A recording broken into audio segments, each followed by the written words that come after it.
जी, तो पंडित जी हमें जो जोधपुर में जैसे बना है मंदिर अक्षरधाम, तो हम गुजरात का भी देख के आए हैं। तो आप अगर मुझे जोधपुर के बारे में जानकारी देंगे, किस तरह से इसकी स्थापना हुई और इसके इतिहास के बारे में, और जो अपने मुझे लगी हुई प्रतिमाएं, इन सब के बारे में जो पौराणिक से जानकारी देवें, तो मेरे जो दर्शक हैं सारे भक्तगण, उनको भी अच्छा ज्ञान मिलेगा।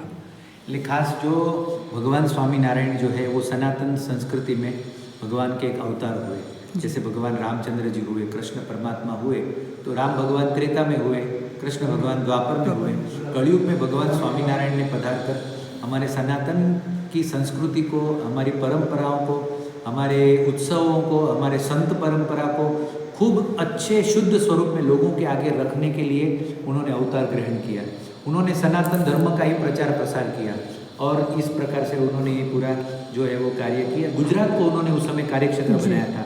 सती प्रथा थी, पछी छोटी छोटी बच्चियों को दूध पिला देते थे और मार देते थे क्योंकि दहेज के लिए पैसे नहीं थे। समाज में लोग गंजेड़ी भंगेड़ी हो गए थे। तो उन्होंने कहा कि मैं शुद्ध समाज तैयार करूँगा और उन्होंने संतों को विचरण करके 3 बातों पर जोर दिया: नशा मुक्त जीवन, वहम मुक्त जीवन और विकार मुक्त जीवन। विकार यानी स्वभाव। तो इस प्रकार से उन्होंने समाज को, हिंदू समाज को मजबूत किया। होली का त्यौहार है, रक्षाबंधन क्यों है, दीपावली क्यों है, उसके पीछे मर्म क्या है, वो सब समझा कर उन्होंने हिंदू समाज को जागृत किया अपने समय में। और अपने जाते वक्त उन्होंने कहा मेरे जाने के बाद संत एक परंपरा में स्थापित करता हूँ और वो संत परंपरा है वो लोगों का मार्गदर्शन करेगी। और उसी परंपरा में आप देखते हैं कि हमारे गुरु प्रमुख स्वामी महाराज हुए, जिन्होंने दिल्ली में अक्षरधाम बनाया, गांधीनगर में अक्षरधाम बनाया, न्यू जर्सी में, अमेरिका में 1800 मंदिर उनके हाथों से बने। और उन्होंने गांव-गांव में विचरण किया, 17,000 गांव में विचरण किया, लोगों के, भक्तों के 7 लाख पत्रों को पढ़कर उसका जवाब दिया। रोज 500-500 हज़ार आदमी को मिलकर उनको तो ऐसे उन्होंने एक बहुत बड़ा जागृति लाई। और ऐसे प्रमुख स्वामी महाराज जो है, उनके बाद में महंत स्वामी महाराज है, उनकी इच्छा, उनकी प्रेरणा से ये मंदिर बना है। ये पूरे राजस्थान के आजू बाजू के लोग हैं, स्कूल आती है, सब आते हैं और यहाँ आकर सनातन का संदेशा लेकर जाते हैं। ऐसा ये अद्भुत स्थान है।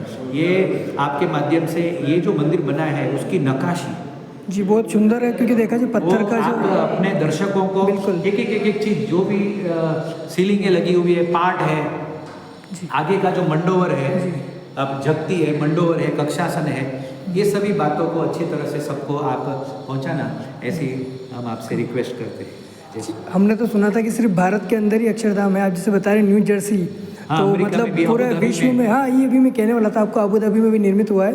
तो आप देख सकते हैं, सबको जानकारी देवें कि हमारा जो सनातन धर्म है भारत में नहीं सिमटा हुआ है, बल्कि संपूर्ण विश्व में अपनी पहचान बढ़ा रहा है। तो आप सभी से निवेदन है कि जो अक्षरधाम है, जिसे आपने दिल्ली और गुजरात में सुना है, उसी तरह से जोधपुर राजस्थान में भी निर्मित है। सभी दर्शकों से निवेदन, भक्तगणों से निवेदन है कि आए और अपने मन की शांति के लिए, शुद्धता के लिए यहाँ का उसकी प्रार्थना करें।